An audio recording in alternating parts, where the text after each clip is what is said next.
اسرائیل Palestine کے خلاف نہیں ہے، اس کی دشمنی پاکستان سے نہیں ہے، اس کی دشمنی ایران یا سعودی عربیہ سے نہیں ہے، اس کی دشمنی اسلام سے ہے۔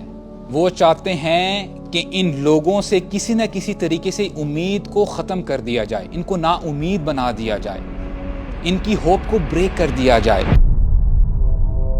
کیونکہ ہم بڑے بیزی ہیں اپنی پڑھائی میں، ہم تو شاید اپنی ہسٹری نہیں پڑھتے۔ ان کو پتا ہے کہ مسلمان جب جاگتا ہے وہ کیا کرتا ہے، ان کو پتا ہے کہ یہ وہ قوم ہے، یہ وہ امت ہے جو کہتی ہے کہ اگر تم نے یہ ظلم کو ختم نہ کیا تو ہم وہ مرد لے کے آئیں گے تمہاری طرف جن کو موت سے ویسی ہی محبت ہے جیسے تمہیں دنیا کی زندگی سے محبت ہے۔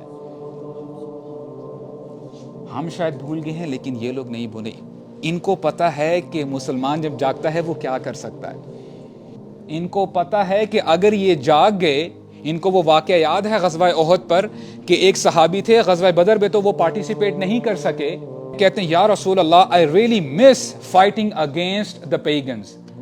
میں اللہ کی راہ میں شہید ہونا چاہتا ہوں، میں لڑائی کرنا چاہتا ہوں، میں اپنی قربانی پیش کرنا چاہتا ہوں۔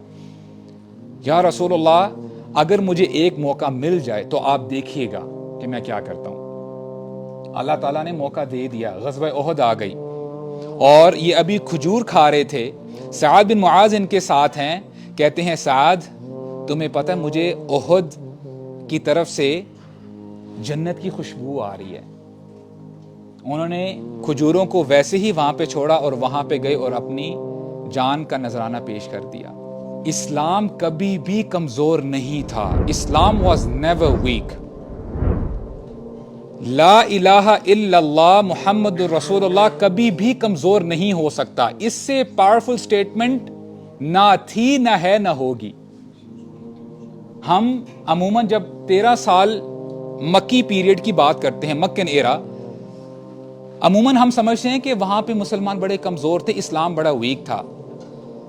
اور آپ اگر ہسٹری جانتے ہیں اور اگر آپ نے سیرت پڑھی ہے، آپ کو پتا ہے کہ Muslims they did not have mainstream media، ان کے پاس کوئی آرمی نہیں تھی، اور کتنا پروپیگنڈا کیا جا رہا تھا کہ رسول اللہ صلی اللہ علیہ وسلم کو کیا کچھ نہیں کہا گیا، یہ ساحر ہے، یہ کذاب ہے، یہ مجنون ہے۔ جیسے آج مسلمانوں کو کیا کہا جاتا ہے، these people are extremists، یہ فنڈامنٹلسٹ ہیں، ان کی باتوں میں نہ آنا۔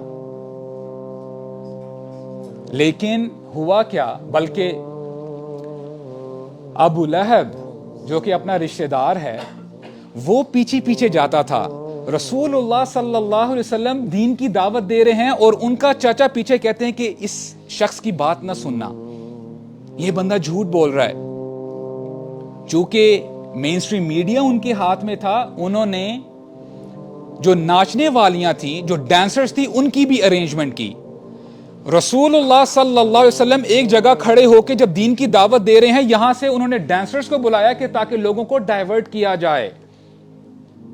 تو یہ ڈائیورژن کوئی نئی بات نہیں ہے، مسلمانوں کو سلانے کے لیے کوئی ابھی سے اسٹریٹجیز نہیں بنائی جا رہی۔